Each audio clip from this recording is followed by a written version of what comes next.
ಎಲ್ಲರಿಗೂ. ಹೇ ಮಂಜುಳಾ ಗೌರಿ ಚಾನಲ್ಗೆ ಎಲ್ಲರಿಗೂ ಸುಸ್ವಾಗತ. ಇವತ್ತು ಮಾವಿನ ಹಣ್ಣಿನ ಹಸಿ ಗೊಜ್ಜನ್ನ ಮಾಡ್ತಾಯಿದ್ವಿ. ತುಂಬಾ ಚೆನ್ನಾಗಿರ್ತದೆ. ಇದೇನು ಬಾಯ್ಲೇನು ಮಾಡೋಂಗಿಲ್ಲ, ಬೇಗನೆ ಹಾಗೂ ಸುಲಭವಾಗುತ್ತೆ. ಈಗ ಅದಕ್ಕೇನೇನು ಬೇಕು ಅಂತ ನೋಡೋಣ. ಮೊದಲನೇದಾಗಿ ಮಾವಿನ ಹಣ್ಣು, ಹಣ್ಣು ಅಲ್ಲ ಕಾಯಿ ಅಲ್ಲ, ಸಿಹಿ ಹುಳಿ ಎರಡೂ ಇರೋವಂಥ ಮಾವಿನ ಹಣ್ಣು ತೊಗೊಂಡಿದೆ. ಕುಕ್ಕಿಂಗ್ ಆಯಿಲ್, ಕೊಬ್ಬರಿ ತುರಿ, ಕೊತ್ತಂಬರಿ ಸೊಪ್ಪು, ಸಾಸಿವೆ, ಒಂದು 5 ಹಸಿಮೆಣಸಿನ್ಕಾಯಿ, ಇಂಗು, ರುಚಿಗೆ ತಕ್ಕಷ್ಟು ಉಪ್ಪು, 3 ಬ್ಯಾಡಿಗೆ ಮೆಣಸಿನ್ಕಾಯಿ ಹಾಗೂ ಸಾಸಿವೆ ಮತ್ತು ಉದ್ದಿನಬೇಳೆ. ಈಗ ಮಾವಿನ ಹಣ್ಣು ತೊಗೊಂಡಿದೆ, ಅದನ್ನು ತುದಿ ಕಟ್ ಮಾಡ್ಕೊಳ್ಳೋಣ. ತುದಿ ಕಟ್ ಮಾಡ್ಕೊಂಡು ಚಿಪ್ಪೆನ ಈ ರೀತಿ ಬಿಡಿಸ್ಕೊಳ್ಳೋಣ. ಚಿಪ್ಪೆ ಎಲ್ಲ ಒಂದು ಬೌಲ್ಗೆ ಹಾಕ್ಕೊಳ್ಳೋಣ.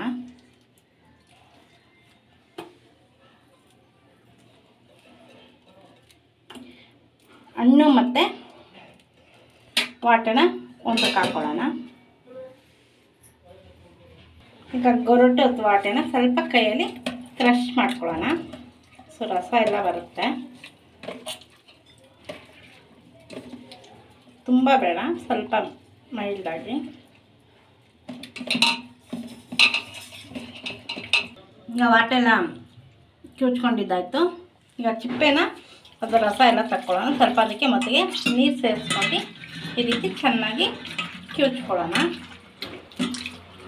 ಈಗ ಕಿವುಚ್ಕೊಂಡಿದ್ದ ನೀರು ಸಹ ಇದಕ್ಕೆ ಸೇರಿಸ್ಕೊಳ್ಳೋಣ. ಈಗ ಕೊಬ್ಬರಿ ತುರಿನ ಮಿಕ್ಸಿ ಜಾರ್ಗೆ ಹಾಕ್ಕೊಳ್ಳೋಣ. ಕೊಬ್ಬರಿ ತುರಿ, ಕೊತ್ತಂಬರಿ ಸೊಪ್ಪು, 4ರಿಂದ 5 ಹಸಿಮೆಣಸಿನ್ಕಾಯಿ,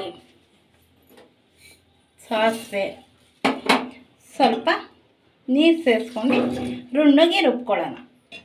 ನೋಡಿ, ರುಬ್ಕೊಂಡಿರೋದನ್ನ ಈಗ ಮಾವಿನ ಹಣ್ಣಿಗೆ ಸೇರಿಸ್ಕೊಳ್ಳೋಣ.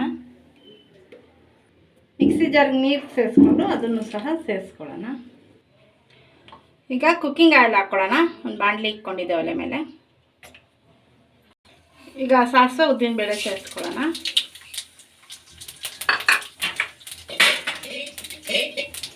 ಇಂಗು, ಬ್ಯಾಡಿಗೆ ಮೆಣಸಿನ್ಕಾಯಿ,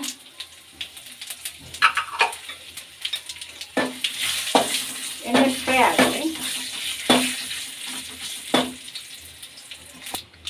ಈಗ ಒಗ್ಗರಣೆನ ಮಾವಿನಕಾಯಿ ಗೊಜ್ಜಿಗೆ ಸೇರಿಸ್ಕೊಳ್ಳೋಣ.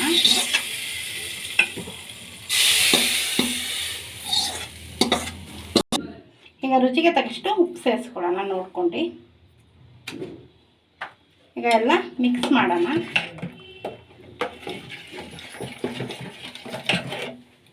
ನೋಡಿ, ಮಾವಿನಕಾಯಿನ ಹಸಿ ಗೊಜ್ಜಿನ ರೆಸಿಪಿ ರೆಡಿಯಾಗಿದೆ. ಇದು ಅನ್ನಕ್ಕೆ ಮುದ್ದೆಗಂತೂ ತುಂಬಾ ಚೆನ್ನಾಗಿರ್ತದೆ. ಒಳ್ಳೆ ಕಾಂಬಿನೇಷನ್ ಕೂಡ ಆಗಿದೆ. ತುಂಬ ತೆಳ್ಳಗೂ ಬೇಡ, ತುಂಬ ಗಟ್ಟಿಗೂ ಬೇಡ, ಅದಕ್ಕೆ ಇದ್ದರೆ ಸಾಕು. ಈಗ ಸರ್ವ್ ಮಾಡ್ಕೊಳ್ಳೋಣ. ಬಿಸಿ ಬಿಸಿ ಅನ್ನದ ಜೊತೆ, ಅನ್ನಕ್ಕೆ ಮುದ್ದೆಗಂತೂ ಒಳ್ಳೆ ಕಾಂಬಿನೇಷನ್ ಇದು. ಮಾವಿನಕಾಯಿನ ಹಸಿ ಗೊಜ್ಜು. ಈಗ ಮಾವಿನ ಹಣ್ಣಿನ ಸೀಸನ್ ಆಗಿದೆ. ನೀವು ಕೂಡ ಮನೇಲಿ ಮಾಡಿ ನೋಡಿ, ತುಂಬಾ ಚೆನ್ನಾಗಿರ್ತದೆ. ಇದೊಂದು ಹಳೆ ಕಾಲದ ರೆಸಿಪಿ ಕೂಡ ಆಗಿದೆ. ನಿಮ್ಗೆ ಬೇಕಾದ್ರೆ ಒಂದು ಸ್ವಲ್ಪ ಬ್ಯಾಲೆನ್ಸ್ ಬೇಕಾದ್ರೆ ಬೆಲ್ಲ ಕೂಡ ಸೇರಿಸ್ಕೋಬೋದು, ಇಲ್ಲಾಂದರೆ ಹಾಗೆ ಕೂಡ ತಿನ್ಬೋದು.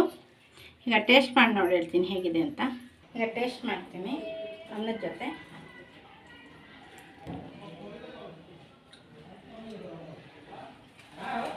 ತುಂಬಾ ಚೆನ್ನಾಗಿದೆ. ಇದು ನಾನು ಫಸ್ಟ್ ಟೈಮ್ ಮಾಡಿದ್ದು. ಸೂಪರಾಗಿ ಬೊಂಬಾಟಾಗಿ ಬಂದಿದೆ. ರುಚಿ ಕೂಡ ಅದ್ಭುತವಾಗಿದೆ. ನೋಡಿ, ಹುಳಿ ಸಿಹಿ ಇರೋದ್ರಿಂದ ಖಾರ ಕೂಡ ಹಾಕಿದೆ. ತುಂಬಾ ಟೇಸ್ಟಿಯಾಗಿದೆ.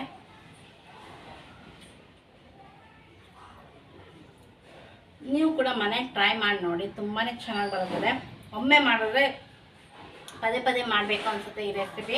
ಇನ್ನೇನು ಮಾವಿನ ಸೀಸನ್ ಮುಗಿತಾ ಬಂದಿದೆ. ನೀವು ಮಾಡಿ ನೋಡಿ, ಮನೆಯವ್ರಿಗೆಲ್ಲ ಇಷ್ಟ ಆಗುತ್ತದೆ.